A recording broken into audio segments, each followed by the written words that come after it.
Welcome to my YouTube channel Brain Growth. Today we will study about Class 6 History Chapter 10.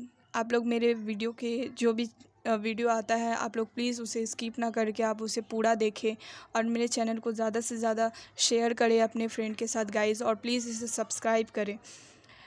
आज हम लोग पढ़ेंगे new empire and kingdoms. मतलब अब जो है अब क्या होता है कि नए नए एम्पायर और नए नए किंगडम्स उभर के आने लगते हैं, लेकिन उससे पहले हम लोग कुछ छोटे छोटे टॉपिक्स के बारे में पढ़ेंगे ताकि उसे जब हम इसे पढ़ लेंगे तब आगे चल के उसको समझने में आसानी होगा।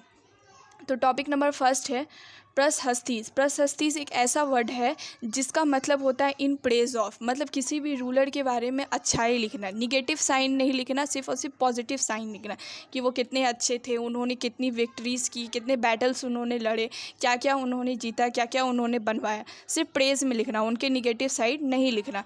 तो प्रशस्तीस का संस्कृत वर्ड है ये संस्कृत वर्ड में उसे प्रशस्तीस कहा जाता है और इनका इंग्लिश मीनिंग होगा इन प्रेज ऑफ।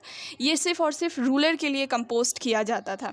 जैसे समुद्रगुप्ता का प्रशस्तीस अगर देखेंगे तो उनके दरबार में जो कवि होते थे, जो पोइट होते थे, जिससे समुद्रगुप्ता अपने बारे में लिखवाते थे, तो वो सिर्फ और सिर्फ अपना पॉजिटिव साइन लिखवाते थे कि एक बहुत अच्छे क्षत्रिय हैं, बहुत अच्छे वॉरियर हैं और उन्होंने बहुत सारी विक्ट्रीज़ जीती है और बहुत सारे बैटल्स करके उन्होंने बहुत सारे विक्ट्रीज़ जीत के उन्होंने बहुत सारी जगहों को जीता है।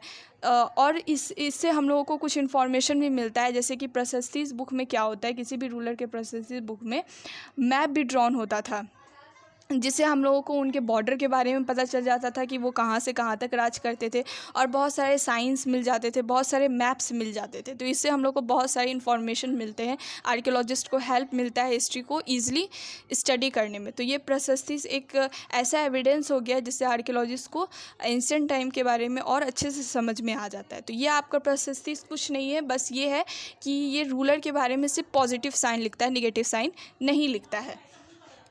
दूसरा टॉपिक का नाम है जीनियोलॉजीज़। जीनियोलॉजीज़ का मतलब होता है इसमें जो है प्रशस्तीज में जो भी रूलर के बारे में लिखा जा रहा है उनके पूर्वजों के बारे में भी लिखा जाता था।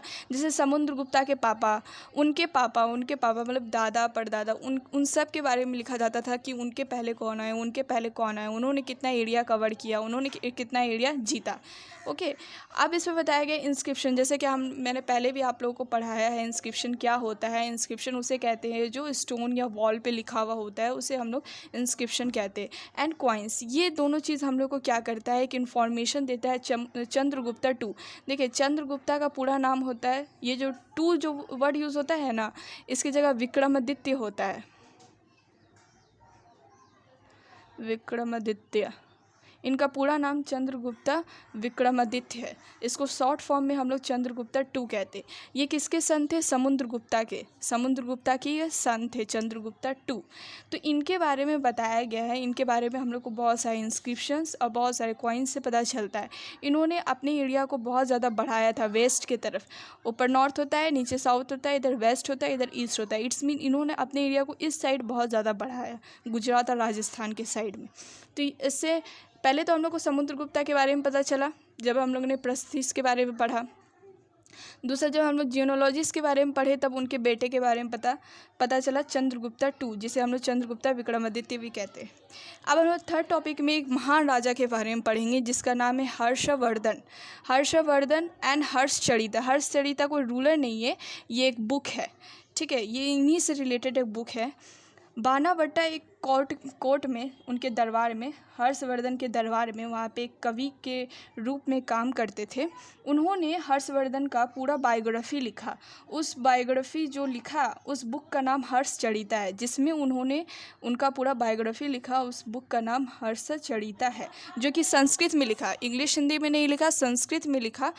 और हर्षा जब डाइड हो गए थे तब उनके बाद कोई भी उनके वंशज में, मतलब उनके वंशज में अब कोई बचा ही नहीं था, उनके बेटे भी नहीं बचे थे, सब ख़त्म हो गया था। तो इनका पूरा डायनेस्टी ही फिनिश हो गया था, इनका कोई वंश नहीं बचा था, इनके मरने के बाद सब ख़त्म हो गया था।